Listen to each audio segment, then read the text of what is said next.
Hai teman-teman, Liputan 6, kabel semraut Jakarta lagi-lagi memakan korban. Sebelumnya di Januari dan juga beberapa waktu lalu ada juga korban yang jatuh akibat dari semrautnya kabel Jakarta. Nah, seperti apa sebetulnya penanganannya?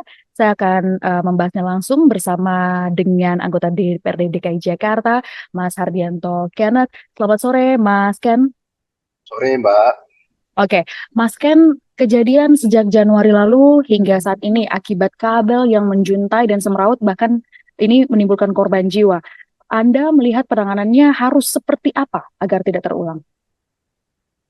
Ya minimal paling jelek ya harus ada perhatian khusus ya dari para vendor. Harus buat time schedule gitu loh Mbak terkait apa namanya barang-barang milik mereka yang istilahnya yang mereka pasang ya dalam konteks kabel-kabel ini ya gitu loh Mbak. Supaya eh, dalam kondisi prima lah, nggak hasilnya nggak menjuntai ke bawah gitu loh, nggak apa namanya mengganggu estetika dan mengganggu keamanan dan kenyamanan pemakai Oke, jalan raya gitu loh Mbak. oke. Mas Ken, tapi Istilahnya sejauh ini, memuai gitu ya. Mm-mm, mm-mm, mm-mm. Tapi kalau Mas Ken melihat sejauh ini sudah seperti apa sih penanganan kabel semraut di Jakarta? Kan kalau kita lihat di beberapa jalanan, hampir seluruh Hmm. jalanan ini banyak kabel-kabel menjuntai nih, Mas Ken. Jakarta ini besar ya Mbak, besar ya. Betul. Hmm. Kalau kita lihat semangat dari Dinas Bina Marga ini yang terkait dinas teknis yang berkolaborasi dan bekerja sama dengan para vendor ini, saya rasa cukup maksimal. Cuma memang kalau kita hanya berharap kepada Dinas Bina Marga untuk melakukan pengawasan, saya rasa tidak akan maksimal. Harus ada kesadaran juga dari para vendor ini, ya kan? Kan mereka ini cari makan di Jakarta, itu nggak Mbak? Kita kita kan nggak menghalang-halangi. Memang ada supply and demand di sini kan. Itu nggak masyarakat butuh kayak misalnya PLN atau fasilitas apa kayak pelayanan internet, ya kan nggak Mbak? Tapi kan harus mereka pahami juga gitu loh Mbak, bahwasannya eh, ada sisi lain yang mereka harus perhatikan, gitu loh Mbak, terkait Iya. Hmm. pemeliharaan Oke, gitu loh Kak. Mbak. Jangan sampai menimbulkan masalah kan gitu ya Mbak. Oke, sisi sisi lain yang harus diperhatikan itu sisi lain apa ya, Mas? Maksudnya sisi lain, iya sisi lainnya dalam artian eh, pemeliharaannya Mbak, gitu loh. Oke, oke. Eh, Mas, ini kan agar tidak terulang lagi, menurut Mas Ken ini siapa yang kira-kiranya akan harus ditanyakan atau yang bertanggung jawab besar dalam masalah ini? Pemprov DKI sendiri kan sudah menanggapi terkait hal ini sebelumnya, Mas Ken. Ya saya cukup senang lah dan saya sangat mengapresiasi statement Pak PJ Gubernur ya, bahwasannya dia sudah mengambil sikap untuk meminta supaya vendor tersebut yang mengakibatkan eh, adanya korban untuk bertanggung jawab gitu loh Mbak, gitu loh Mbak. Jadi ya harus ada bentuk tanggung jawab dari vendor tersebut gitu loh Mbak. Oh gitu. Mas, sebelumnya kan sudah ada nih inisiasi untuk membuat kabel-kabel ini lebih rapi nih melalui SJUT. Yang beberapa tahun lalu ini Ya, sudah mulai digalakkan pemerintah, namun hingga saat ini belum ada realisasinya. Tanggapan dari Mas Ken bagaimana ini, Mas? kan apa namanya SJUT ini kan ini Mbak masih Iya, masih dalam konteks digodok. Betul. masih godok, masih dalam bentuk raperda kan. Aha, betul. Masih dalam bentuk raperda. Sebenarnya pergub pergubnya sudah ada Mbak. Pergub nomor 106 tahun 2019 kan. Oke. Mas, Eh, ya, Mereka bisa silakan. bekerja patokannya dari sana gitu loh. Gitu loh Mbak. Oke, iya. Halo Mbak. Halo, Mas. Ya pergub ya Ya. pergub 106 tahun 2019 pasal 7 ayat 1 sampai ayat ayat 6 itu kan jelas kan di apa namanya dijabarkan mengenai sanksi di sana kan kalau memang ada pelanggaran. Cuman kalau saya lihat ini kan sanksinya sifatnya administratif ya, Iya, administratif dalam ya. Jadi bentuknya pencabutan izin, terus mm-mm. kemudian lebih ke kalau memang paling fatal ya pembongkaran jaringan apa pembongkaran ini Jaringan mereka, kabelnya. Oke. jaringan Berarti dalam kabelnya. betul. Berarti dalam kasus ini yang sampai sekarang ada menimbulkan korban tewas, ini berarti tanggung jawab dari provider yang Vendor menanamkan kabel providernya. vendor Hmm. provider ya. Tapi apakah ada kemungkinan kita akan membuat aturan baru seperti membuat kabel-kabel ini di seluruh jalanan Jakarta ini akan berada di bawah tanah? Apakah itu mungkin, Mas, untuk menghindari hal-hal Iya semacam ini? mungkin. Ini kan memang memang prinsipnya kan memang arahnya kan nanti ke depannya ke sana, Mbak. Semua ada ducting manhole-nya.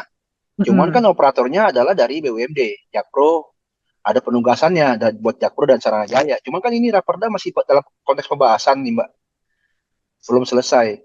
Jadi eh, eh, memang agak agak agak bingung juga gitu loh kita, gitu loh Mbak. Makanya kalau sifatnya sanksi administratif, nggak ada efek jerak. Kayak contoh kasus nih, adik kita Sultan, betul nggak? Iya, betul. Dia sudah menjadi korban, mana nggak Mbak? Dia sudah menjadi Betul. korban, Betul. Mhm. kemudian sudah 7 bulan loh, tujuh Mm-mm, bulan tapi betul. tidak ada pertanggungjawaban dari vendor. Kemarin Betul. tindak lanjut perkembangan setelah dipanggil Bina Marga kan sudah sebut merek tuh vendornya dari Betul. PT apa kan gitu ya. Betul. Cuman kalau saya lihat masih ngobrol-ngobrol, kita bicara kalau dalam konteks memberikan sanksi dari sifatnya cuma hanya administratif, menurut saya nggak akan menimbulkan efek jerah, Mbak. Sekarang gini deh, umpama contoh kasus ya, Mbak. Kita semua tahu lah, dan saya rasa juga Mbak juga sebagai ini juga orang awam juga paham. Hari ini kita cabut izinnya, kita Betul. bongkar Mhm. dia punya jaringan kabel. Dia kalau berganti kulit pakai nama lain, dia bangun dia ini lagi, dia ajuin lagi perizinan di PTSP, terus dia bisa Bisa muncul. cari makan lagi di Jakarta, kan kan dia istilahnya lepas dari tanggung jawab dia. Makanya saya kejar supaya vendor ini bertanggung jawab dan dia bisa menjadi contoh buat vendor-vendor yang lain. Ya kalau mau cari makan di Jakarta, istilahnya ya harus ada uh, faktor safety-nya. Jangan gara-gara kalian cari makan jadi membuat wajah Jakarta ini menjadi istilahnya ruwet gitu loh, penuh dengan kabel-kabel Betul. menjuntai, berantakan gitu loh. Jangan menjadikan ini menjadi satu kebiasaan dan tradisi gitu loh. Jadi orang nganggap biasa aja lah udah Jakarta emang kabelnya kayak gitu. Jangan dong. Kita kan mau jadi negara maju dan kebetulan kan Betul. Jakarta masih ibu kota. Gitu loh. Makanya kalau memang bicara sanksi administratif, saya nggak cukup puas Mbak. Harus ada hukuman dalam artian ini gitu loh. Dalam artian eh, dalam urusan ini ya. Nah saya juga Betul. minta PTSP ini juga harus multitalenta Mbak SDM-nya Mbak. Dia Hmm. harus Oke. nguasain. Jangan dia ngasih izin ke orang tapi tanpa screening yang ketat lolos tuh izin gitu loh. Nah, jadi begini dah amburadul kan gitu kan semua di PTSP perizinan, Mbak. Betul. Betul. Gitu Jadi loh. jadi jadi ke depannya ini berarti bukan hanya masalah si provider aja ya kalau menurut Mas Ken, berarti tetap harus ada andil dari Pemprov DKI Jakarta begitu. Pemprov DKI harus gini, kita kembali kepada esensi Undang-Undang 45 alinea keempat, Mbak. Mhm. Saya anggota DPRD DKI Jakarta, Pak Heru sebagai PJ Gubernur adalah satu bagian. Kita adalah mitra, Mbak. Kita adalah Iya. mitra menjadi satu organisasi namanya pemerintah daerah. Pemerintah daerah kita ada perwakilan dari suatu negara, Mbak. Benar nggak? Betul. Jadi negara itu harus hadir untuk memberikan kenyamanan, keamanan bagi warganya, bagi masyarakatnya. Ini amanat undang-undang loh. Mhm. Apalagi Pak PJ Gubernur kan masih kaset pres beliau tuh. Iya. Dia harus paham betul esensi dari undang-undang. Ini kan aturan dasar. Hmm. Kita kita adalah seorang patriot apa bukan dinilai dari sini, Mbak. Kita bisa nggak mengamanatkan undang-undang Halo, Mas Ken? itu dulu. Kita nggak usah bicara pergub perda dan lain-lain. Jadi saya mau ada keadilan di sini, Mbak. Halo, jelas nggak? Iya. Halo, Iya, iya. halo. Silakan. Iya, silakan Mas. Sudah jelas. Silakan dilanjut, Oh, Mas. Mhm. tadi aku ulangin ya. Jadi Oke. saya hanya jadi Pak PJ Gubernur selaku pimpinan dari Pemprov DKI Jakarta dan saya selaku anggota DPRD DKI Jakarta, kita adalah satu bagian dari bentuk organisasi pemerintah daerah. perwakilan negara. Nah, kalau kita bicara kepada esensi peraturan dasar Undang-Undang 45 alinea keempat, negara itu kan harus hadir untuk memberikan keamanan dan kenyamanan dan keadilan bagi warganya. Betul nggak, Mbak? Betul. Jadi yang saya mau ini adalah keadilan. Ada keadilan buat adik kita yang namanya Sultan. Dia sudah 7 bulan pontang-panting nggak jelas, masih sakit. Sekarang siapa sih yang mau sakit? Ya. Kita bisa bayangkan lah bagaimana itu kalau terjadi terhadap saudara kita, keluarga kita, anak kita. Siapa yang mau sih, Mbak? Hari ini pun kalau dibayarin pun pasti kan masih ada trauma. Tapi minimal kalau ada tanggung jawab dari vendor, itu kan bisa jadi suatu penghiburan, Mbak, bagi keluarga korban, Mbak. Oke, tapi Itu langkah aja konkret, sih. betul. Eh, Langkah konkret dari Pemprov DKI sendiri untuk mencegah hal semacam ini terjadi seperti apa lagi, Mas? Ya harus ada pengawasan Pengawasan. minimal pengawasan lebih ketat. Cuman kan tetap semua kembali kepada vendor. Nah, kalau kita bicara Apakah kita ada aturan paksa sebelum kita diizinkan vendornya kalau pergub menanamkan itu semua kalau pergub itu semua sifatnya ini Mbak, administratif, Mbak. Hmm, Administratif gitu loh. Nah, itulah tugasnya PTSP nanti. Jadi garda terdepan memberikan izin kepada oke, vendor-vendor ini. Dia harus screening. Vendor yang minta ini udah ya layak belum dikasih izin. oke, Mau cari makan di Jakarta. Makanya SDM PTSP ini harus benar-benar multitalenta. Dia harus oke, nguasain dari sisi teknis, administratif, oke, segala macam dia harus paham.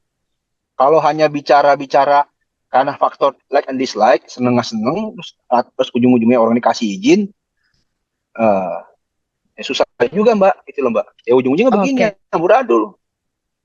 Oke, Mas Ken, sudah dapat poinnya. Berarti ini bukan hanya dari satu pihak saja, tapi ada pihak yang lain juga yang harus diurus Kita di sini kalau kita harus kita harus kita harus kerja tim lah Mbak. Kalau pengusaha betul, itu pada prinsipnya kan keluar keluar uang sedikit-sedikitnya dapat untung segede-gedenya. Itu kan prinsip ekonomi ya, prinsip ya, pengusaha ya. Betul nggak Mbak? hmm, Itu hal iya yang wajar, betul, hal yang lumrah lah. iya, Prinsipnya vendor nih, saya nggak ada sentimen khusus terhadap vendor tersebut, terhadap vendor yang mencelakai adik kita yang namanya Sultan ya. Saya nggak ada sentimen khusus. Pada prinsipnya kalau vendor-vendor cari makan di Jakarta ini, kita juga butuh kok semua. iya, Kita juga butuh kan, butuh kayak internet segala macam. Tapi kalau dia harus kerja dengan aman dan teratur, kalau istilahnya dia ikut sesuai aturan, kita support kok. Ya oke, kan, dia harus sesuai aturan dong. Kalau dia nggak sesuai aturan kan kita nggak bisa juga Mbak. Betul nggak? oke, iya Gitu betul, loh. betul. Oke, baik, Mas Ken sudah dapat poinnya. Terima kasih sudah bergabung Makasih, bersama kami di Liputan 6 SCTV. Kita harapkan ke depannya ini makasih. bisa tidak terulang kembali.